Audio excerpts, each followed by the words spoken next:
Olá pessoal, mais uma aula do nosso curso de História do Brasil para o Enem. Desta feita, continuamos abordando o tema movimentos de contestação ao Pacto Colonial. Nosso movimento de hoje é a Revolução Pernambucana de 1817.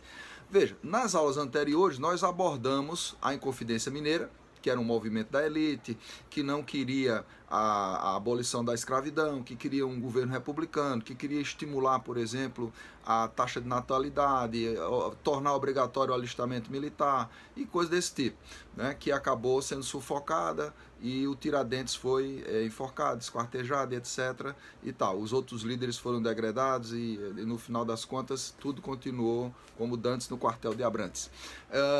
Em seguida nós falamos do movimento da Conjuração Baiana de 1798, que tem como característica ser um movimento mais popular. Então você vai ter alfaiates, padres, militares, vai ter pessoas da pirâmide, da base da pirâmide, vamos dizer assim, da sociedade baiana. Quais seriam as causas? Causas, cobrança de impostos, fiscalismo, né, como a gente já colocou, a crise econômica, a capital tinha sido transferida em 1763 para o Rio de Janeiro, decadência da economia nordestina, né, a questão do açúcar perde valor e a concorrência das Antilhas.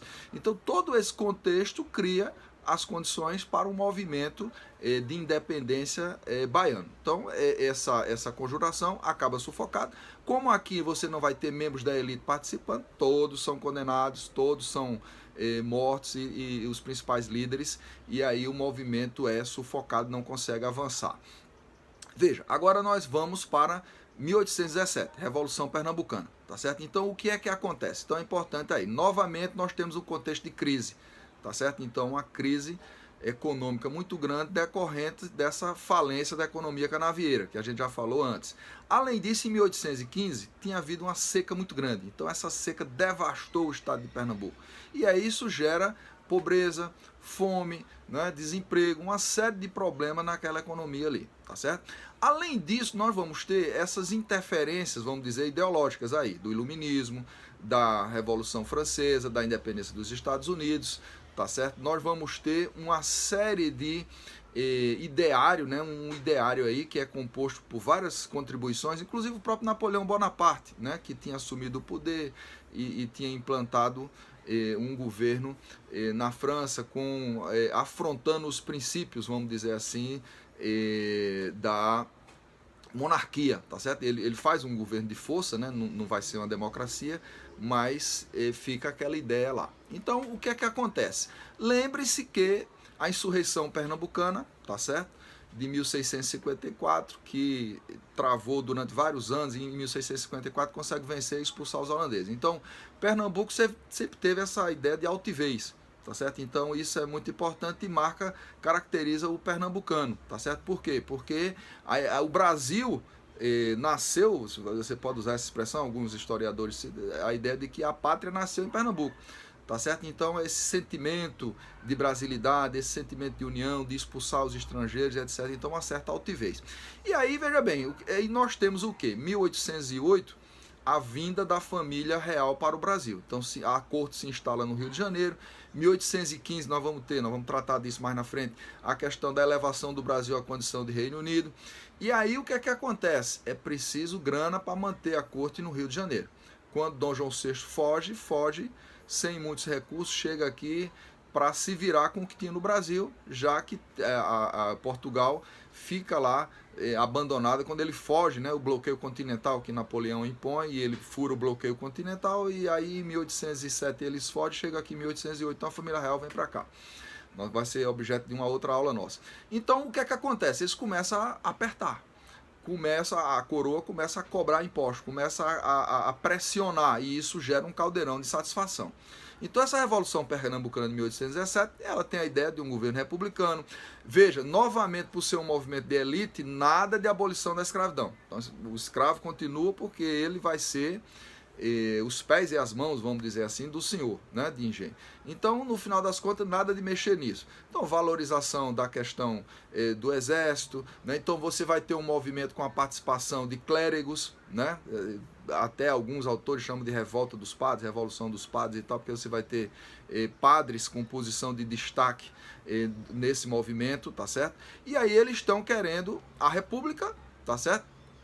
afrontar o governo pernambucano, o governo monárquico, né, o governo de Dom João VI, e aí veja o que é que acontece. Num primeiro momento eles conseguem uma vitória, então o movimento se expande para Pernambuco, para Paraíba, para Alagoas, tá certo? Então o movimento, essa região aqui que sofreu uma forte influência de Pernambuco desde o princípio da colonização, acaba dominada pelos rebeldes. Mas logo em seguida, tá certo? Vem o sufocamento, tropas vindas da Bahia, né, por mar e por terra, acabam por vir e sufocam, e aí nós vamos ter o movimento naufragando. Nós não conseguimos avançar com a Revolução Pernambucana. Então, os líderes são condenados, alguns são condenados à morte, fuzilamento, enforcamento, né? E nós temos, então, esse movimento não avançando, tá certo? Então, fazendo um paralelo, o movimento mineiro é um movimento de elite, deve manter a escravidão, a questão, por exemplo, do alistamento militar obrigatório, criação da universidade, né, a proposta, por exemplo, de aumentar o número de brasileiros, né, aumentar, estimular a taxa de natalidade e tal. Os movimentos sufocados, né, influências, nós temos aí influências dele, principalmente do iluminismo e da independência dos Estados Unidos. Movimento baiano, novamente aí vem a independência do Haiti, 1794, independência dos Estados Unidos, a questão da Revolução Francesa, iluminismo e tal. No movimento baiano tem um peso, uma participação da maçonaria, tá certo? Então quais eram as propostas? Abolição da escravidão, abertura dos postos, aumento dos soldos dos soldados, uma série de deliberações no sentido de atender os interesses daquela comunidade lá. Movimento pernambucano, Revolução Pernambucana de 1817, é um movimento de quê? Da elite, de pessoas esclarecidas, de oficiais, de membros da elite pernambucana, membros do clero, né? Então alguns até chamam de Revolução dos Padres, Revolta dos Padres e tal. Então veja bem, o que é que eles estavam propondo? Um governo republicano, manutenção da escravidão por ser da elite, nada de sensibilidade para a questão da condição de penúria dos escravos, né? Tá certo? Então você vai ter aí um enfrentamento a todo um contexto de opressão que é decorrente da ideia do pacto colonial. Então é importante você fazer essa contextualização, você ter a ideia de quais eram as propostas, quem era que estava à frente, quais são as diferenças, né, de encaminhamento e tal, para ter uma ideia, porque você vai encontrar questões que abordam um movimento específico, cobram características de um movimento específico, ou questões que são muito comuns comparando os movimentos. Então, por exemplo, o movimento da elite, o movimento que era das classes mais populares e tal, então você vai ter essa tentativa de identificar essas características do ponto de vista de ideário, do ponto de vista de propostas, de desdobramentos e de quem é que estava à frente do movimento. Então, nesse sentido, você deve caracterizar. Tá? Então, eu sugiro, a gente vai ter aula sobre isso aí ainda ao longo do nosso curso, mas sugiro que você leia o Iluminismo, a Revolução Francesa, a independência dos Estados Unidos, tá certo? E a influência, a relação que esses movimentos têm aqui no Brasil. A independência do Haiti, tá certo? Que é a primeira colônia depois dos Estados Unidos, na América Central e América do Sul, a ficar independente, tá?